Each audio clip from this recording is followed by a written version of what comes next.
आहेत विनोद वासकर यांना काल मारहाण झाली आहे.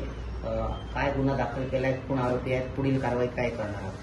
शिळडायगर गावामध्ये ग्रामदेवता मंदिर ट्रस्ट मिळकतीबाबत एक जमीन आहे 45 गुंठे. त्या 45 गुंठाच्या जमीनच्या बाबत ग्रामदेवता मंदिर ट्रस्टने सदरची जमीन विक्री केलेली आहे. त्या विक्रीच्या कमी जास्त भावावरून गावामध्ये वाद चालू आहे. 2-3 महिने झाला सदरचा वाद चालू आहे.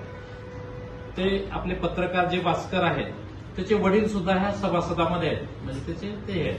तर मग हे गावामध्ये त्यांच्या आपापसात वाद होत असल्यामुळे, जमिनीच्या पैसे देवाणघेवाणीचे वाद होत असल्यामुळे काल राहुल रमेश काटे व जितू शांताराम आलिमकर यांनी विनोद शनिवार वासकर यांना काल चौकामध्ये काठ्यांनी मारहाण केली. त्याबाबत सदर उपचार घेत आहेत. विनोद वासकर हे उपचार घेत आहेत.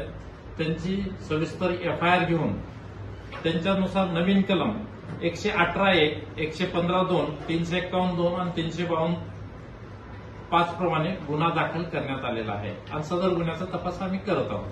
आता पत्रकाराची तब्येत कशी आहे?